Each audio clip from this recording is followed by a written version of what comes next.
여러분 반갑습니다. 다 같이 우리 인사 한번 할까요? 반갑습니다. 자, 오늘 빌립보서 묵상 나눔 제 두 번째 되는 날입니다. 어제 보니까 많은 분들이 댓글도 달아주시고 이런저런 촬영에 이 화면에 대한 피드백도 많이 해주셨더라고요. 근데 우리가 뭐 좋은 화면을 송출할 수 있으면 좋은데 우리 교회 컨셉이 어설픔이잖아요. 그냥 어설픈 대로 밀고 가겠습니다. 마음에 안 드시는 분들은 계속 봐주시기를 부탁드립니다. 그래서 오늘은 1장 3절에서부터 7절에 있는 말씀을 8절에 있는 말씀들을 우리가 좀 정리를 해볼까 합니다.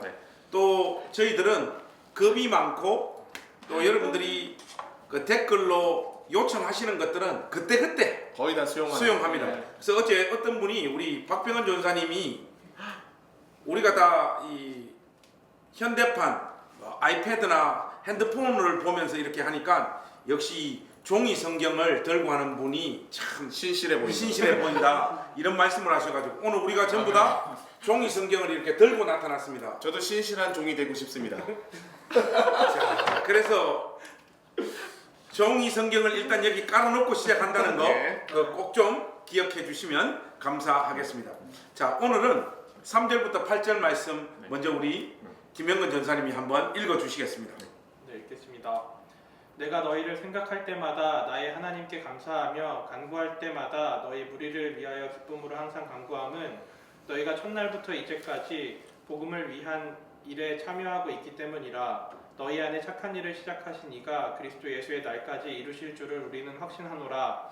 내가 너희 무리를 위하여 이와 같이 생각하는 것이 마땅하니 이는 너희가 내 마음에 있음이며 나의 매임과 복음을 변명함과 확정함에 너희가 다 나와 함께 은혜에 참여한 자가 됨이라. 내가 예수 그리스도의 심장으로 너희 무리를 얼마나 사모하는지 하나님이 내 증인이시니라.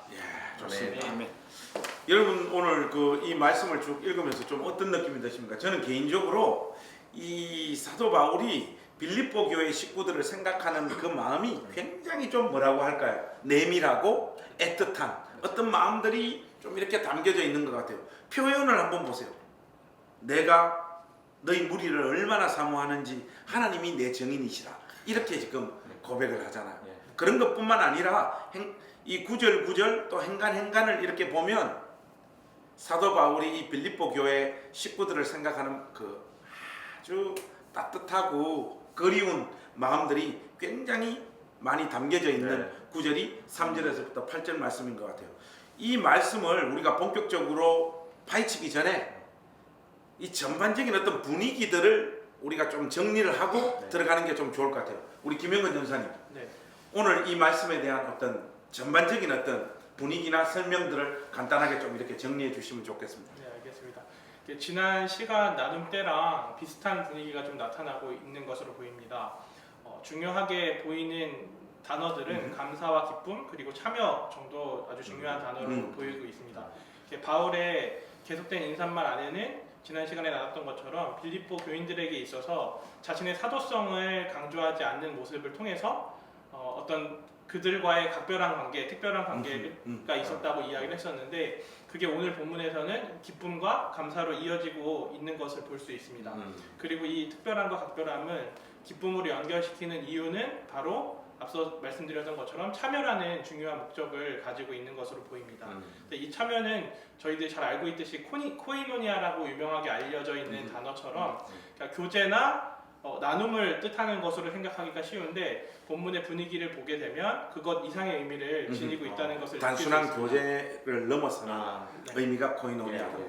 훨씬 적극적인 코이노니아로 보이고 있고 제가 본 책에서는 이 참여라는 것을 코이노니아의 개념에서 파생된 동역자됨이라고 이야기를 하는 부분도 있더라고요. 그래서 결국 이것은 바울의 수고에 빌립보 교인들이 실제적인 지원을 했던 것이고 더 나아가 바울뿐만 아니라 다른 신자들의 필요를 충족시켰다는 것을 의미하고 있는 것을 알 수 있었습니다. 그리고 옥중에 있는 바울에게 선물을 보내서 협력한 것에 대해서 실제로 빌립보서 4장에서 칭찬을 하는 장면이 나타나고 있기도 하고 또한 바울이 데살로니가와 그 밖의 지역에서 다른 곳에서 사역할 때 그가 사역하는 동안 빌립보 교인들이 여전히 신실하게 자신의 사역에 참여한 그들의 의지를 떠올리게 하기 위한 역할로 이 참여라는 용어를 사용하고 있는 것으로 볼 수 있었습니다. 그리고 이어서 바울은 옥중에 있는 자신의 처지를 잘 설명하는 표현인 용어를 법정 용어를 사용해서 변명과 확정을 사용해가며 빌립보 교인들 간의 유대 관계를 계속해서 말하고 있는 것을 볼 수 있었습니다. 이는 바울이 옥중에 있을 때 지금 옥중에 있는 상황인데 그때도 그리고 그 전에도 여전히 빌립보 교인들이 자신과 지속적으로 함께하고 있음을 표현하고 있는 것이고 그 이유로 인해서 빌립보 교인들이 바울에게 신실했듯이 하나님이 빌립보 교인들에게도 여전히 신실하게 이루실 것을 말하고 있는 것으로 보입니다. 이로써 오늘 촬영을 마치겠습니다. 끝내겠습니다. 너무 명쾌한 다음에 이제 3회에서 우리가 만나도록 하겠습니다. 자, 우리 김영근 전사님이 전반적으로 네. 잘 이렇게 정리를 해주셨고 네. 이 정도 설명만 해도 사실은 충분하죠. 오늘 본문을 이해하는데 어려움이 네. 없을 겁니다. 네.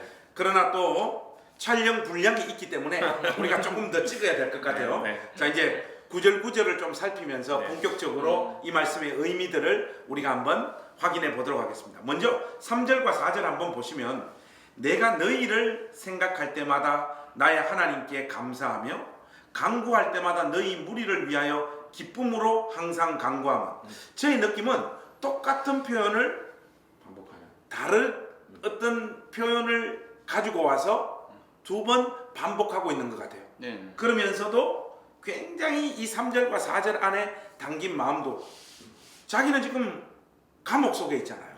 그러면서도 그 안에서 끄집어내고 있는 감정의 어떤 내용들은 감사와 기쁨으로 채워져 있다는 거예요. 근데 그것이 빌립보 교회 식구들을 향하고 있는 그런 마음의 표현들을 이렇게 하고 있습니다. 혹시 여기에 등장하고 있는 이 감사와 기쁨과 관련한 부분들을 누가 좀 더 깊은 설명들을 해주시면 좀 좋을 것 같아요. 우리 박병헌 전사님 좀 어떻습니까? 요 구현해 주실 거 있어요? 신실한 종, 예, 기쁨의 좋습니다. 종이 좀 이렇게 종이 성경을 사용하시는 우리 사용하는 박병헌 사우스 전사님. 웨스턴. 예, 사우스웨스턴. 성경책 다 들고 계시죠? 여러분들은 네. 처음에 편지를 쓸 때 누군가 정말 사랑하고 애틋한 다들 결혼하셨잖아요, 저 빼고. 예. 다들 편지를 써보셨을 거 아니에요. 그때 깨알지 어떤 홍보입니까? 아니야. 그 편지 한 번도 안 써봤어? 많이 쓰죠. 공개 쓰는데. 썼는데 왜 안 되나? 왜 장가를 못 가나? 공개 구원. 목사님. 참고로 우리 박병헌 전사님은 미국 사우스웨스턴에서 10년 동안 공부를 하시고 영어도 잘하시고 또 이게 별명이 근또예요. 근육 도라이. 그래서 이게 막 근육도 좋고 이게 헬스도 잘하시고 신실하고. 요리도 신실하고 아, 요리도 그거 잘하시고. 어? 우리 이 영상을 보는 우리 자매님들, 우리 박병헌 전사님 좀 구제해 주시기를 부탁드립니다. 아니 자, 우리 그게 아니라 좋습니다. 그게 아니라 여러분 편지 쓸 때 참 우리가 고민되는 게 뭐냐면 처음 서두예요. 내가 어떤 말로 그 사람한테 나의 사랑과 마음과 진심을 표현할까? 담아 놓을까 이게 굉장히 고민이 되거든요. 그렇죠. 네, 특히나 우리가 말씀해 주셨던 것처럼 사랑이 담겼다고 한다면 그래서 이게 3절에서 5절이 한 문장으로 되어 있는데 그래서 3, 4절이 굉장히 주목해 볼 만한 것 같습니다. 뭐라고 되어 있냐면 내가 너희를 생각할 때마다 뭐냐면 이 빌립보 교인을 생각할 때마다 뭐가 되어 있냐면 나의 하나님께 감사하며라고 이렇게 되어 있어요. 그래서 저는 여기서 굉장히 특별했던 게 뭐냐면 누군가를 내가 알았을 때 정말 감사하고 기쁜 건데 왜 감사를 하나님께 드리는가라는 거에 대해서 저는 주목하게 되었습니다. 왜 하나님께 감사해야 할까? 그러니까 바울이 현재 옥에 갇힌 상태임에도 불구하고 감사가 넘칠 수 있는 거, 굉장히 힘들고 지치고 누가 봐도 좌절과 감사할 수 없는 상황에도 감사할 수 있었던 것은 바로 이 상황을 주신 모든 이가 사랑과 사람을 만나게 해주시고 복음의 씨앗이 자라게 해주시고 빌립보 교회라는 곳을 해주신 게 자신의 공도 아니고 노력도 아니고 하나님의 계획하심과 은혜와 그런 사랑이 있었다라는 걸 바울은 너무나 잘 알고 있던 거예요. 그래서 현재 상황에서도 빌립보 교인만 생각하면 너무나 감사한 거예요. 이 감사가 하나님께 감사한다라는 것에 이 정말 바울의 어떤 마음과 그의 신학을 엿볼 수 있는 것 같아요. 그러면서 뭐라고 하냐면 간구할 때마다 항상 이 우리를 위해서 기도할 때마다 기쁨으로 기도를 할 수가 있다라는 거에 굉장히 방점이 찍힙니다. 네. 우리가 누군가를 위해서 기도할 때 여러분들 생각해 보세요. 누군가 위해서 기도한다고 생각을 하면 항상 물론 기쁨으로 기도할 수도 있지만 안타까움에 저놈 저 자식 저거 좀 변하게 해주세요. 우리가 그렇게 기도할 수 아니 솔직히 말해서 저도 목사지만 누군가를 위해서 이렇게 기도하면 이 지금 사도 바울이 표현하는 이런 마음을 불러일으키는 성도들이 있어요. 그렇죠. 네, 또 그럼요. 동시에 어떤 분이 계시는가 하면 예를 들어서 뭐 우리 우 목사님을 위해서 기도하면 별로 오래 기도하고 싶지가 않아. 왜요? 알잖아. 맞아. 별로 관계가 안 좋거든. 그러면 이제 그런 사람을 위해서는 이게 기도가 좀 뭐라고 할까 깊이 이렇게 들어가는 하나님을 향해서 이 마음이 깊이 표현되어지는 게 어려운 사람들이 실질적으로 있어요. 있죠. 근데 이거 사도 바울이 빌립보 교회를 생각할 때 하는 이 강구에는 그 깊은 그러면서도 여기 표현이 나의 하나님께 이렇게 네, 표현하고 맞아요. 우리 하나님께가 아니고 음. 여기 안에 담긴 어떤 신학적인 의미도 좀 있는 것 같아요. 네네네. 예. 맞습니다. 여기에서도 보면은 하나님인데 저는 이제 나이라는 표현을 굉장히 네. 좋아합니다. 예. 왜냐하면 내 편, 나의 하나님. 내 편, 내 가족, 나와 함께 이는 그러니까 우리는 무조건 저 편 들어줄 거잖아요. 예. 근데 하나님은 항상 나를 지켜주시고 나를 인도해 주시고 하는 나의 하나님이라는 게 굉장히 저는 이게 마음에 듭니다. 정말 굉장히 이제 바울이 개인적으로 깊은 어떤 하나님과의 신뢰 관계를 바탕으로 한 믿음을 바탕으로 한 그런 관계성들을 볼 수가 있는 것 같아요. 무엇보다도 이 빌립보 교회에 바울의 추억들이 굉장히 많지 않습니까? 빌립보 교회 했을 때 처음에 갔는데 회당이 없어요. 교회가 없는 거죠. 그러니까 회당 찾으러 딱 갔더니 시내가에 갔더니 루디아랑 여인들 처음 여인들과 해서 개척교회가 해주고 나중에 귀신 들린 소녀도 그 어린 소녀 때문에 나중에 바울이 귀신 쫓아줬더니 억울하게 또 옥에도 갇히고 또 옥에서 매도 맞고 그러면서 간수와 간수의 집이 또 구원을 얻는 그런 역사들 그렇죠. 그렇게 하면서 교회가 세워지지 않습니까? 이 모든 기업들이 그 첫 번째 유럽형 교회 이 모든 기업들이 바울에게 너무나 할 때마다 기쁨밖에 솟지 않고 하나님한테 감사할 수밖에 없는 그러한 사랑과 애틋한 마음들이 담겨져 있는 이게 한마디로 러브레터죠. 러브레터의 첫 문장이 기가 막히게 났습니다. 정말 전사님 설명을 들으니까 3절 4절에 그 분위기가 납니다. 여러분 그 시인 양광모 씨 알아요? 양광모 시인이 이런 표현을 했어요. 내가 이 세상에 태어나 조금이라도 잘하는 것이 있다면 그리워하는 일일 게다. 하는 이 표현이 지금 생각이 나. 전사님 생각 그 설명을 들으니까 이런 마음으로 지금 사도가 그들을 생각하면서 감사와 기쁨 가운데 하나님 앞에 이렇게 기도하고 있는 내용이 3절과 4절이랍니다. 좋습니다. 자, 이제 5절로 우리가 진입을 하는데 이 5절에는 좀 중요한 표현들이 담긴 것 같아요. 여기 보면 너희가 첫날부터 이제까지 복음을 위한 일에 참여하고 있기 때문이라 이렇게 말하고 있거든요. 여기서 보면 일단 첫날부터 이제까지라고 하는 이 표현은 별로 어렵진 않는 것 같아요. 왜냐하면 첫날부터는 사도 바울이 복음을 들고 빌립보에 들어간 그날부터 그리고 지금 감옥에 gat혀서 한 10년 정도 지났습니까? 한 이 시간까지 이 표현인 것 같아요. 여기는 한 요 정도로 이해를 하면 좋을 것 같은데 그 다음 등장하고 있는 복음을 위한 일에 참여하고 있기 때문에 이런 애틋한 마음, 그리운 마음 가운데 감사와 기쁨으로 그 사람들을 생각할 때마다 이런 감정들이 든다. 이런 표현인데 그러면 빌립보 교회 식구들이 함께 참여한 복음을 위한 일 이게 과연 구체적으로 뭘 의미할까? 상식적으로 이렇게 보면 그냥 겉으로 일반적으로 이야기하자면 뭐 사도 바울이 복음을 전하는 일을 뭐 이렇게 좀 도와줬다. 단순히 이런 의미인지 여기에 담겨져 있는 이 표현의 좀 깊은 의미가 뭔지를 우리가 좀 정리를 해야 될 것 같아요. 우리 우 목사님 요거에 대한 설명을 좀 해주시죠. 일단 여기서 아까 김영근 전사님이 처음에 언급했던 오늘 중요한 단어 감사와 기쁨을 우리 박 전사님이 해주셨고 참여라는 얘기를 했어요. 아까 참여라고 했죠. 그래서 오늘 이 지금 방금 읽었던 5절 같은 경우에는 복음을 위한 일에 참여할 때 이 참여가 무슨 뜻인가? 그게 굉장히 중요한 의미가 있습니다. 실질적으로 예. 성경 영어 성경을 봐도 네네. 번역이 조금씩 달라요. 예. NIV 영어 성경을 보면 네. Partnership in the Gospel, 파트너십. 복음 안에서 협력하는 것 예. 이렇게 나와 있고, 또 KJV 킹 제임스 버전에서는 Fellowship in the Gospel, 네. 복음 안에 있는 교제로 번역돼요. 예. 그러니까 정확하게 이게 뭔 의미인지 잘 모르겠어요. 예. 오 목사님이 좀 제가 명쾌하게 그걸, 좀 설명해 좀 주세요. 설명을 드리겠습니다. 방금 파트너십하고 펠로우십 이렇게 예. 있었잖아요. 예. 협력, 그다음에 교제 이런 예. 뜻. 여러분 코이노니아라고 하잖아요. 예. 이 단어가 여기서 참여가 코이노니아인데 보통은 코이노니아를 우리는 교회에서 어떻게 배웠냐? 교제. 그렇죠. 같이 뭐 치킨 피자 시켜놓고 시켜놓고 같이 뭐, 주말에서 교제하는 거. 코이노니아 놀고, 중요하죠. 예, 어. 중요하죠. 그래서 코이노니아 이렇게 같은 거. 붙여놓잖아요. 예, 이렇게 그래서 저희 주일 오후에 이제 청년들은 이 코이노니아 네. 때문에 보통 교회를 오는 아이들도 많죠. 아, 많습니다. 예, 예. 예. 그래서 이제 이 코이노니아를 보통은 친교나 교제 정도로 이렇게 우리가 알고 있습니다. 예. 그런데 사실 이 안에 더 깊은 뜻이 있습니다. 코이노니아 안에. 예, 그렇습니다. 본문의 상황 가운데서 바울이 그렇게 기뻐하고 감사하는 결정적인 이유가 있어요.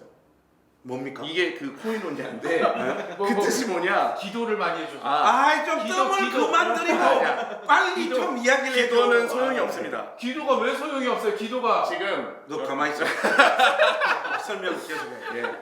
지금 이 빌립보 교인들이 네. 바울에게 상당한 물질적인 헌신, 어허. 쉽게 말해 돈을 보내주고 어? 그렇죠? 이렇게 어떤 헌신을 할 때 그냥 기도하겠습니다 정도가 아니라 주머니를 열은 거예요. 어. 그러니까 이 코이노니아의 기본적인 뜻은 물질적인 헌신을 기초로 복음을 위한 어떤 사랑의 나눔을 의미한다고 볼 수 있습니다. 이게 이제 정의고요. 아하. 코이노니아의 어허. 이것은 아까 김영근 전사님 말씀하신 것처럼 빌립보서 마지막에 4장 18절에도 보면 내게는 모든 것이 있고 풍부한지라 에바브로디도 편에 너희가 준 것을 받음으로 이렇게 뭘 주었겠습니까? 연보. 물질을 보내줬던 것이 굉장히 풍성했다는 거예요. 바울이 기뻐하고 이 옥중에서도 버틸 수 있었던 가장 중요했던 근거는 빌립보 교인들이 보내준 물질적인 헌신입니다. 그러니까 육을 가진 인간에게 예. 실질적으로 그 물질을 공급해 주는 건 참 중요한 그렇죠. 일이죠. 그래서 로마서에도 네. 바울이 쓴 로마서 15장 26절에도 보면 네.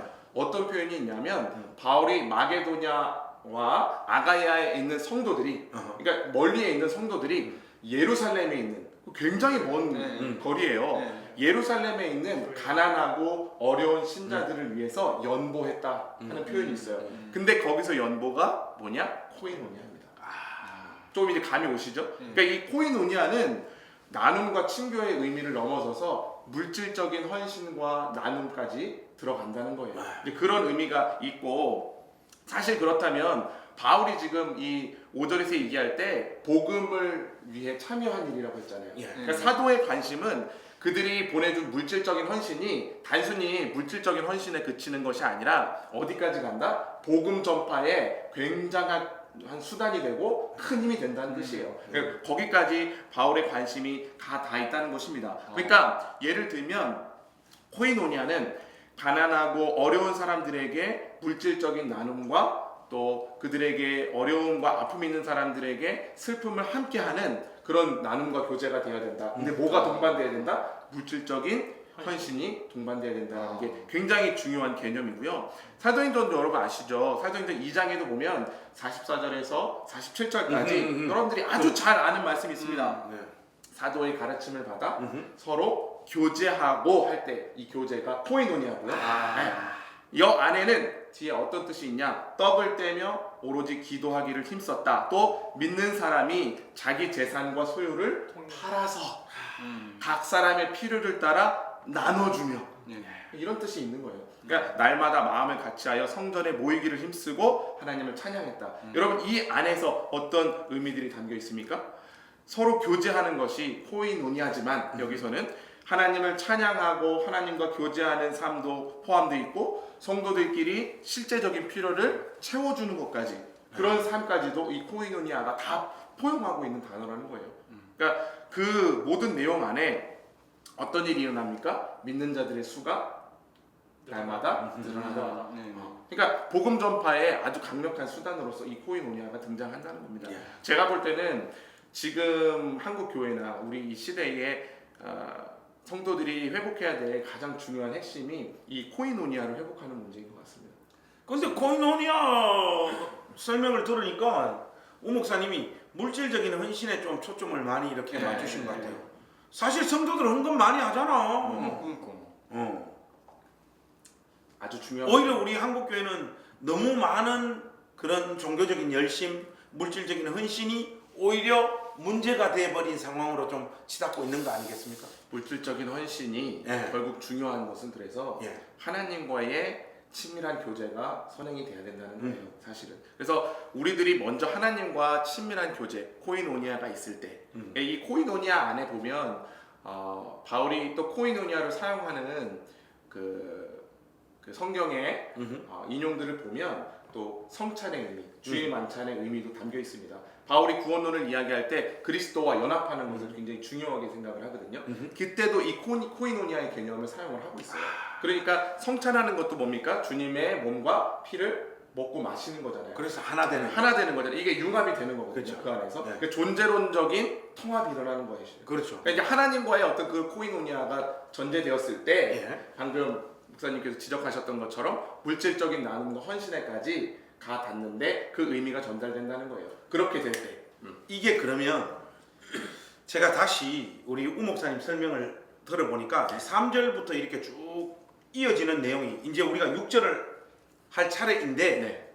쭉 이어지는 게 우리 아까 박병은 전사님이 그 3절에 등장하는 나의 하나님이라고 하는 이 표현에서 지금 코이노니아로 가잖아요. 네. 그 쉽게 말해가지고 하나님을 개인적으로 만나서 하나님과 인격적으로 교제하게 되는 어떤 개인 구원의 역사가 한 영혼 가운데 일어났을 때 이것은 이런 경험들을 한 사람들끼리의 코이노니아로 이어진다. 그런 다음 6절 말씀에 보면 너희 안에서 착한 일을 시작하신 이가 그리스도 예수의 날까지 이루실 줄을 우리는 확신하노라. 그러니까 개인 구원에서 코이노니아로 이어지고 하나님께서 궁극적으로 이루시려고 하는 새 창조, 죄 많은 이 세상, 어그러진 이 세상을 하나님께서 다시금 온전한 새 창조의 날을 완성을 이루시는 그 지점까지 이렇게 가는 이런 어떤 흐름들이 3절부터 6절 안에 이렇게 좀 잠긴 것 같아요.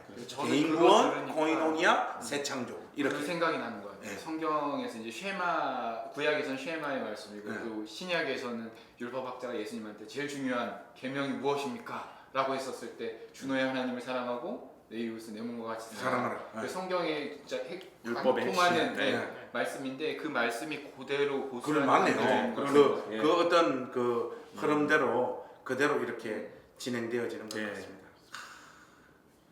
우리 6절 말씀 또 한번 잠깐 살펴볼까요? 네.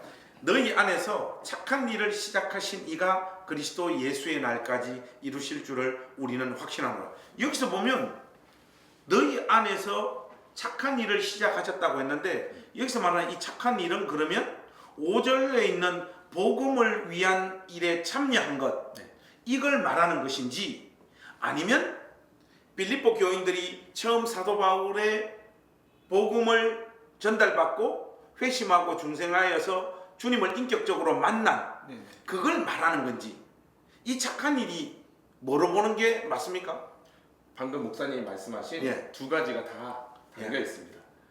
그러니까 이제 위에 복음을 위한 참여 예. 그것을 그대로 가져와서 착한 일이라고 표현을 했고요. 왜냐하면 빌립보 교인들이 처음부터 바울의 어떤 독립 선교를 열심히 그 유럽형 교회를 세우는 데 있어서 열심을 다해서 연보하고 물질적인 헌신했잖아요. 그 코이노니아라고 설명을 방금 많이 드렸는데 그 코이노니아를 염두에 둔 표현이지만 사실 바울의 어떤 구원론적인 신학 그리고 이 임의와 아직의 신학관 안에 이게 또 담겨 있는 말씀입니다. 그러니까 바울이 전한 복음 선포에 믿음으로 반응하고 하나님의 구원을 은혜로 덕입은 자들의 안에서 시작된 일, 이 믿음의 일, 이것을 이제 착한 일이라고 바울은 보고 있는 거고요. 빌립보 교인들 안에도 그것이 시작됐다는 거예요. 그래서 하나님의 이 주도권에 대한 강조죠, 사실은. 하나님께서 시작하신 일을 하나님께서 반드시 완성하신다. 언제까지? 그리스도 예수의 날까지. 여기서 말하는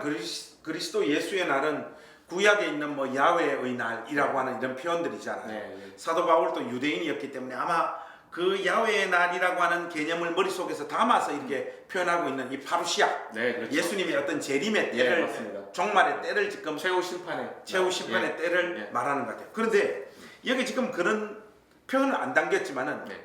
너희 안에서 착한 일을 시작하시니까 그리스도 예수의 날까지 이루실 줄을 우리는 확신하노라. 보통 사람이 확신을 강조할 때는 정말로 확신해서 확신을 강조하는 것도 있지만은 상황이 녹록지가 않아. 그럴 때 약간 깡으로 예. 나는 확신한다. 확신한다. 예. 그 지금 뭔가 하면 자기는 지금 감옥에 있죠. 그리고 빌립보 교회 식구들 얼마나 지금 그리워하고 사모하고 보고 싶습니까? 보지는 못하죠. 복음이 과연 진보할까? 교회가 제대로 설까? 교회가 과연 세워질까 아. 하는 이런 어떤 마음들, 복잡한 마음들 가운데, 그러나 우리의 이 초라한 현실에도 불구하고 하나님은 시작한 일을 멈추지 않고 이루실 것이다. 빌립보 교회 식구들에게 보내는 편지니까 용기를 내라. 겁먹지 마라. 오늘의 이 초라함과 한심한 너희들의 현실과 열매가 없어 보이는 듯한 복음의 어떤 진척 상황, 이런 데 절대로 낙심하지 마라. 하나님은 이루어 가실 거다라고 하는 그런 마음들이 좀 이렇게 표현되어져 있는 말씀이 6절 말씀이 아닐까, 이런 생각을 좀 이게 해봐요. 보니까요. 예. 요즘에 그런 얘기 많이 듣거든요. 한국교회 끝났다. 신학생들도 줄어들고 사역자들도 찾기 힘들다. 이런 얘기들을 굉장히 많이 들어요. 그것도 그렇고 뭐 네. 교회가 워낙 도덕적으로, 윤리적으로, 어려움이 영적으로 문제가 많잖아요. 힘들잖아요. 그 부정적인 이제 앞으로 우리 대한민국의 기독교는 한 요 정도까지인가 보다. 다른 유럽이나 미국처럼 쇠퇴해 가는 게 아닐까라고 이런 얘기를 많이 하는데, 그런 상황, 바울은 이제 감옥에 있는 상황인데 그런 상황에서도 아니다 하면 확신한다라는 거죠. 내가 그리스도 오실 날까지 우리들의 그 선한 일을 시작하시니까 우리들을 통하여서 하나님께서 완성하시고 있다라는 것을 나는 확신합니다. 아멘. 이런 상황들이 굉장히 좀 바울의 믿음을 엿볼 수 있습니다. 저는 이 구절을 목사님 방금 설명해 주시는데, 일단은 이것을 보고 계시는 우리 행신교회 본속들이 생각이 나요. 그래요? 만나고 싶은데 우리가 자주 만났었잖아요. 만나고 싶은데 못 만나. 바울이 지금 옥에 갇혀 있고 멀리 있는 것처럼 우리도 지금 이 어려운 시국에 코로나의 이 상황 때문에 못 만나서 지금 이거 하고 있는 거잖아요. 지금. 그렇죠. 그러니까 이제 이 내용이 참 저희들의 마음을 이렇게 담아내고 있는 것 같고, 사실 저희들이 하고 싶은 말을 지금 바울이 해주고 있는 것 같아요. 만나지 못하지만 떨어져 있지만 맞아요. 코로나 때문에 지금 우리는 물리적으로 한 공간에서 예배하거나 모임하지 못하지만 반드시 하나님께서 우리 안에 시작하신 일을 이루실 것이다. 이 확신이 목사님 말씀하신 것처럼 확신이 돼서가 아니라 정말 이거를 어떻게든 확신하고자 하는 그런 마음으로 계속 그 우리 그 우 목사님 맞습니다. 참 그 마음 설명이 참 마음으로 이렇게 다가오는데, 근데 그거는 우리가 7절 할 때 하려고 했던 말 아니에요? 아 그래요? 필살기 아니 내가 보니까 그게 아니라 내가 왜 낚아채? 박병은하고 우성규는 이게 방송 분량을 많이 차지하려고 출연료 더 약간- 많이 주는 거 아닙니까? 아니 이게 좀 아니, 오바에서 자꾸 땡겨가지고 자꾸 미리 먼저 말을 하려고 하는 경향이 있어. 둘이 저 아니 은혜가 돼갖고 한 거예요. 말씀을 좀 줄여. 알겠습니다. 아니, 그리고 그 기왕 그렇게 나온 거 예. 우리 그 우 목사님이 금방 6절을 설명하면서 우리 행신교회 가족들 보고 싶은데 보지 못하는 이런 상황 속에서 참 그 애틋한 마음들을 이렇게 표현해 주셨는데, 사실은 아까 3절 4절도 우리가 하나 좀 놓친 게 있어요. 이런 차원에서라면 그게 뭔가 하면 3절 4절을 우리 한글 성경으로 읽었을 때는 의미가 안 드러나는 게 원문이나 영어 성경상으로는 드러나는 게 있어요. 그래서 뭐 헬라어를 우리가 지금 이렇게 줄줄줄 읽을 수는 없고 영어는 읽을 수 있잖아요. 사우스 웨스턴 그렇죠. 10년 동안 우리 공부한 우리 왜 박병은 전사님이 돌아가십니까? 다시 그냥 가던 길 가시죠. 박병은 전사님이 그 헬라어 원문과 가장 그 가깝게 번역한 그 영어 성경 버전이 ESV거든요. ESV. 그 ESV로 3절과 4절 말씀을 한번 좀 읽어주시면 좋겠습니다. 한번 네. 예, 읽도록 하겠습니다. 예. I thank my God in all my remembrance of you, always in every prayer of mine for you, on making my prayer with joy. 우리 그 우목사님하고 김영근 전사님 여기에서 어떤 단어가 이렇게 좀 반복되거나 의미적으로 어떤 단어가 반복되었는지 좀 캐치가 됐습니까? 역시 영국 유학파만 캐치를 하는 것 같습니다. 어색하지만 그 금방 우리 박 전사님이 읽은 문장을 조금 어색하지만은 지금 반복되어지고 있는 표현을 강조해서 제가 한번 번역을 해볼게요. 번역을 하면 여러분에 대한 나의 모든 기억 가운데 여러분 모두를 위한 기쁨으로 드리는 나의 모든 강구의 모든 순간에 나의 하나님께 감사합니다. 지금 뭐가 강조되어지고 있죠? 모든. 그렇죠. 네. 헬라어로 하자면 파스라고 하는 어근으로 하는 단어가 4번이나 지금 네. 반복되어지고 있어요. 이런 스타일의 문장이 빌립보서 안에 한 번 더 등장해요. 네. 그 어딘가면 여러분들이 잘 아는 빌립보서 4장 6절에서부터 7절이에요. 그 내용이 뭔가 하면 이거예요.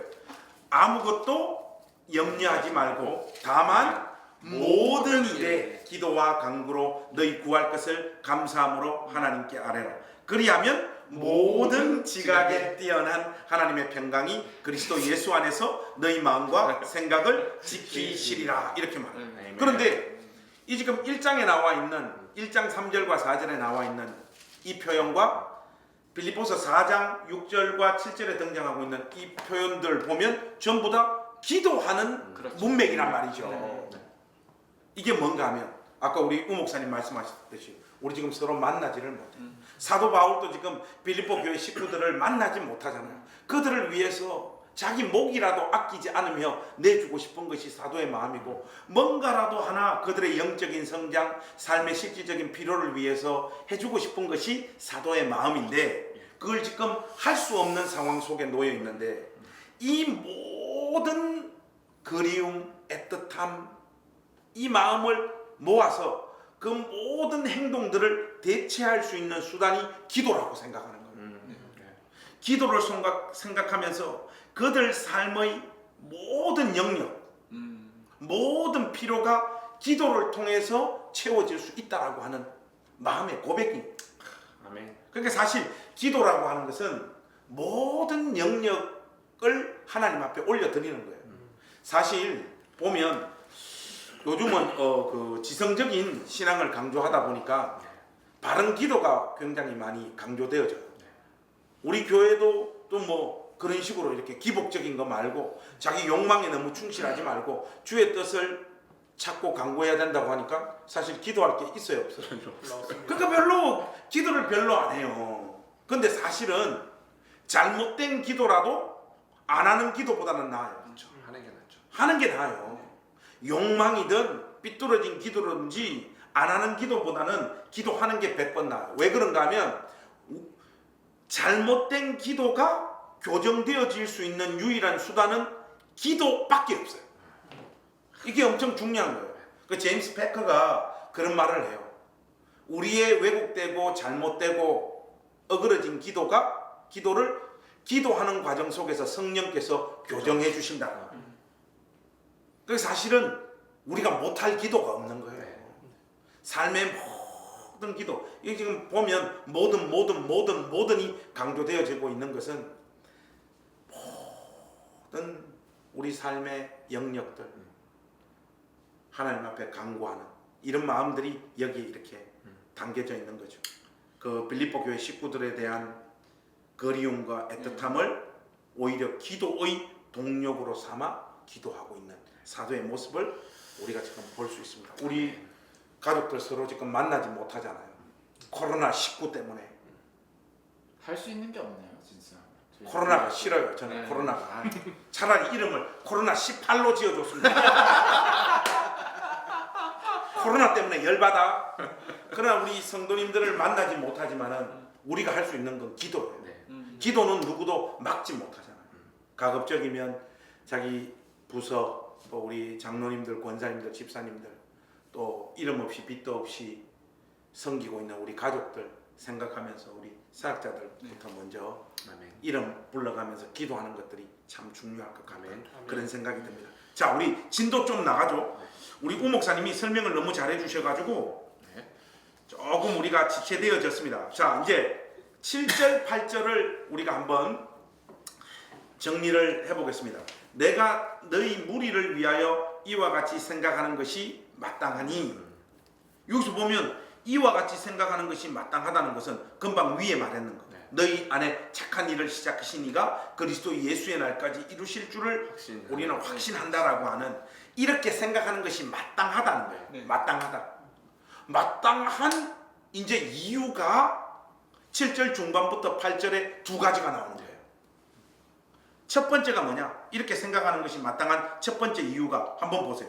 너희가 내 마음에 있음이며 나의 맹인과 복음을 변명함과 확정함에 너희가 다 나와 함께 은혜에 참여한 자가 됨이라. 이게 첫 번째 이유예요. 네. 네, 이게 첫 번째 이유.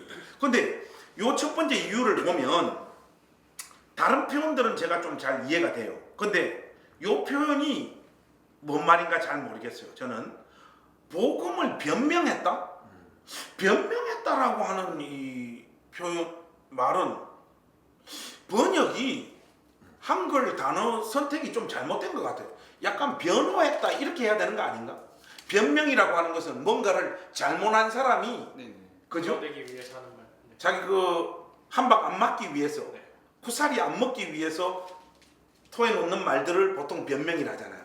그것도 영어 성경으로 보니까 in the defense예요. 그러니까 이게 복음을 변호함과 이렇게 번역하는 게 훨씬 좋은 것 같아요. 근데 그 뒤에 등장하고 있는 확정함, 그 복음을 디펜스하는, 복음을 변증하고 변호하는 것은 무슨 의미인가는 알겠는데 복음을 확정한다는 말이 이게 뭔 말이에요? 이게 이 의미가 알 듯 말 듯 아리송해요. 우 목사님 네. 해결해 주세요. 저도 이 부분이 사실 읽을 때 굉장히 어렵더라고요. 예. 그래서 일단 방금 변명함과 확정함을 얘기하셨잖아요. 예. 제가 이거를 뭐 주석이나 이런 걸 찾아보니까 예. 김세윤 박사님이 예. 이 부분을 사실 변명함으로 번역하는 것도 괜찮다고 하시더라고요. 그래요? 왜 그러냐면 부정적 언어를 쓴 게 맞대요. 왜냐하면 바울이 감옥에 있어서 지금 붙잡혀 왔잖아요. 예. 뭐 선동을 하든 뭐 나쁜 짓을 했든 그래야 붙잡혀 가는 거잖아요.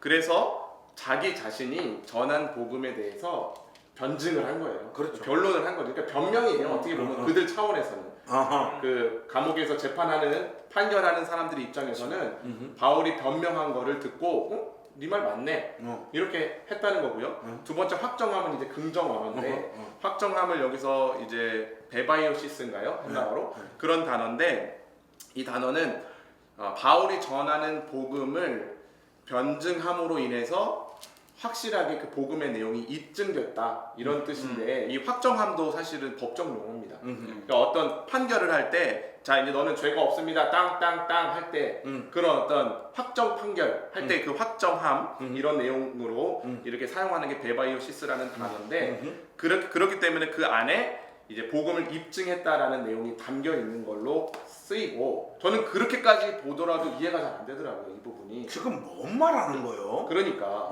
그렇잖아요. 그래서 저희가 사역자들이 이 내용을 가지고 굉장히 어저께 열띤 토론을 벌였어요. 그래서 일단은 우리 우 목사님 볼 때 어쨌든 확정함이라고 하는 이 단어가 뭔 뜻인 것 같아요? 저는 이게 좀 개인적인 생각일 수도 있고 좀 찾아보면서 이런 견해를 가지신 분들도 있는데 베바이오시스라는 이 확정함이라는 단어 안에는 굳게 세우다, 견고하게 하다라는 뜻이 있습니다. 아하. 그러면 복음을 굳게 세우고 굳게 세우고 견고하게 하다. 견고하게 하는 예. 더욱더 예. 견고하게 세우겠다. 예. 그러면 이게 어떤 의미냐? 앞에 변명함도 대상이 있잖아요. 예. 재판하는 사람들에게. 그렇죠? 확정함도 대상이 있는 겁니다. 그렇죠. 저는 이 대상을 빌립보 교인들이라고 보고 있어요. 그래서 확정함은 빌립보 교인들의 마음에 복음이 귀에만 들리고 아는 지식에만 그치는 것이 아니라 맞아. 그들의 마음 가운데 바울처럼 새겨 넣겠다는. 새겨 넣겠다. 그래서 바울은 그 뒤에 어떤 표현을 쓰고 있냐? 은혜에 참여 한 자가 됨이라 이렇게 하고 있어요. 그러니까 빌립보 교인들이 은혜에 참여한 자가 됐다라는 표현을 쓰는데 그러면 은혜에 참여했다는 게 무슨 뜻이냐? 은혜는 여기서 사도직을 의미합니다. 이거 무슨 얘기? 아 그거 설명은 됐고. 하죠. 근데 사실 이게 연결되는 내용인데 바울이 내가 사도된 은혜로 이런 표현을 되게 많이 써요. 갈라디아서 로마서 이렇게 표현을 하는데 그건 뭐냐면 바울의 사도직 안에는 은혜가 담겨 있고 그 안에서의 소명이 담겨 있다는 겁니다. 근데 그 사도직 안에 빌립보 교인들은 비록 멀리 있지만 내가 지금 수행하는 복음 전파의 사도직에 너희들이 참여하고 있다는 뜻이에요. 근데 그것을 위해서 무엇이 필요했냐? 복음의 확정함이 빌립보 교인들의 마음 가운데 새겨넣어지는 그 일이 필요했다라고 저는 이것을 좀 이렇게 좋습니다. 보고 싶어요. 예. 약간 제가 지금 설득되려고. 우리 우 목사님 설명이 설득돼. 혹시 우리 지금 우 목사님 설명과 조금 결이 다른 차원에서 이 확정함이라고 하는 단어를 설명하실 분? 저는 조금 다른데 비슷하면서도 항상 달라. 어제도 네. 조금 다른 게 뭐냐면 이제 영어 성경을 보면 이 세 개가 나와요. 나의 메인, 복음을 변명함, 그리고 확정함 세 개인데 예. 사실 두 개예요. 뭐냐면 나의 메인은 뭡니까? 구속됐다라는 거예요. 사도행전에 보면은 3차 전도 여행 와서 예루살렘에 갔을 때 바울이 갇히게 됩니다. 그러면서 이제 바울이 몇 년간을 거쳐서 로마까지 압송하는 그런 과정들이 나와요. 그래서 매였을 때 굉장히 억울하지 않습니까? 그러면서 이제 그때마다 천부장이라든가 총독이라든가 아니 시민이라든가 많은 사람들 앞에서 그리고 유대 왕 앞에서까지도 서는 기회가 주어지게 됩니다. 너는 이런 왜 도대체 여기 잡혔고 무슨 죄를 지었는가 라고 했을 때 바울이 사도행전 곳곳에 그런 표현을 써요. 그리고 성경도 변론하다, 변명하다 이런 표현들을 교차하면서 많이들 사용합니다. 그러면서 나는 나의 하나님에 대해서 쭉 자신의 구원 간증과 했던 일들과 그리고 나는 무고하고 하나님 앞에서 어떠한 것도 나는 잘못한 게 없습니다. 틀린 게 없습니다라고 이렇게 자신의 신학적인 그리고 나의 삶을 변론하고 변명을 합니다. 그리고 뭘 하냐면 변명하고 확정을 하는 거예요. 근데 그렇게 얘기를 변명했는데 사람들이 잘 안 믿는 거죠. 계속 꼬치꼬치 캐묻는 거예요. 아무리 자신이 좋은 것들을 얘기해도 올바른 것들을 얘기해도 사람들이 믿지 않는 거예요. 그럼에도 불구하고 바울은 그 안에서 비록 다시 감옥에 들어가지만 바울은 확신을 하는 거죠. 나는 내가 가지고 있는 이 생각들 그리고 나의 떳떳함 나의 이 믿음 위에 세워진 이 포교 활동에 대해서 복음에 대해서 절대로 타협하거나 여러분들 생각처럼 이렇게 뒤로 물러서지 않습니다. 그러면서 바울이 받는 고난들이 있지 않습니까? 그 고난에 빌립보 교인들이 다 이 고난과 함께 동참해 준 거죠. 어떻게 동참했냐? 기도로서, 눈물로서, 그리고 재정적인 후원으로서 옥바라지를 그 몇 년의 코이노니아. 네, 거의전이야. 옥바라지를 해줌으로 인해서 그 빌립보 교인들 제가 아까도 말씀드렸죠. 누굽니까? 귀신 들린 소녀 그리고 여인들, 과부들이요. 여인들이 많았었어요. 뭐 돈이 있었겠습니까? 이제 그들이 정말 눈물로 없는 삶을 나눠준 거죠. 그러니까 그 모든 것들이 다 은혜고 그래서 하나님께 감사하고 기뻐할 수밖에 없다라는 애틋한 마음들이 담겨져 있다라는 거예요. 저는 이게 그 확정함이 그냥 문맥에서 보는 것처럼 딱 그 정도가 아닌가라고 생각이 들더라고요. 제가 그 우리 우 목사님과 박병현 전사님 설명을 들으면 어떤 느낌이 드는가 하면 뭔 말이야? 둘 다 저 관계 대명사가 너무 길어. 그러다 보니까 오늘 방송 분량이 지금 너무 쓰고 있어. 아니 그래서 확실하게 합시다. 확실하게 깔끔하게 그냥 자 우 목사님 한 문장으로 확정함이 뭔 뜻이에요? 복음을 마음 안에 굳게 견고히 세우다. 성도들 마음에 굳게 세우다. 우리 우전사님이래. 우리 박전사님. 저는 굳게 세우다. 바울이 복음에 대해서 변론했던 걸 맞아. 스스로 보증한다. 스스로. 맞아. 스스로. 확신하는 거예요. 스스로 맞아. 확신하는 내 말 맞아. 감옥에 있어도 내 말 맞아. 좋습니다. 자, 오늘 견해가 약간 지금 갈리고 있는데 우 목사님 그 설명이 좀 더 설득력 있고 맞다라고 생각하시는 분들은 오늘 그 댓글창에 우! 한 글자만 남겨주세요. 그리고 우리 박 전사님 설명이 맞다고 하시는 분들은 박! 이렇게 남겨주셔가지고 더 표를 적게 받는 사람이 오늘 점심을 사는 걸로. 오늘 괜찮습니다. 점심이요? 내일 점심을 사는 걸로 그렇게 하도록 하겠습니다. 갑자기 제가 볼 때는 베바이오시스는 뭐 이렇게 저렇게 따따붙다 이렇게 설명이 긴데 제가 볼 때는 복음을 확실히 증거하겠다라고 하는 사도 바울의 의지의 표현 같아요. 네. 이렇게 그냥 깔끔하게 설명하면 될 건데 뭔 놈의 관계대명사가 이렇게 긴지. 그냥 물어보셨길래. 그러니까 좋습니다. 어쨌든 자, 우리 조금 더 이제 요게 이제 첫 번째 이유였고요. 두 번째 이유로 한번 보십시오. 이렇게 이와 같이 생각하는 것이 마땅하니의 두 번째 이유는 내가 예수 그리스도의 심장으로 너희 무리를 얼마나 사모하는지 하나님이 내 증인이시니라. 참, 이 좋습니다. 표현이 이게 참 기가 막힌 그 표현인 것 같습니다. 예를 들면 이런 거 아닙니까? 그죠? 예를 들어서 우리 김명건 전사님이 아프리카 선교사로 파송받아가 예언입니까? 3년 동안 파송됐다고 생각을 해요. 그리고 이제 3년 동안의 사역을 끝나고 쫙 돌아와서 왔을 때 형은 너무 보고 싶었다. 너무 보고 싶었다. 탁 안고 우리가 막 이렇게 우는데 또 우리 김영은 전사님, 목사님 편지도 한 번도 안 하시고 전화도 한 번도 안 하시고 그러셨으면서 이렇게 3년 만에 보니까 막 너무 보고 싶었다라고 하는 이 말이 진짜인지 가짜인지 제가 잘 모르겠습니다. 그렇게 말했을 때 오 목사님이 아니야, 목사님이 매일매일 너 보고 싶다고, 형근이 어떻게 지내는지, 아프리카에서 잘 지내는지 매일매일 걱정하셔서 내가 증인이야. 이렇게 이야기할 때 우리 김영근 전사님 아 맞구나. 이렇게 목사님의 말이 참 진실된 말이구나 이렇게 수용하듯이 증인이 있을 때 짜는 거 아닙니까? 좀 설명할 때 가만히 있어. 이게 불량 욕심이 많아. 아니 이거 짜는 거 같잖아. 이렇게 할 때 뭡니까? 증인이 있을 때 저 말이 확정되듯이 여기 지금 그 빌립보 교회 식구들을 보고 싶은 사모하는 그 마음의 증인으로 하나님을 지금 등장시켜요. 그러니까 얼마나 자기 마음이 이게 진실되다는 그런 표현이겠습니다.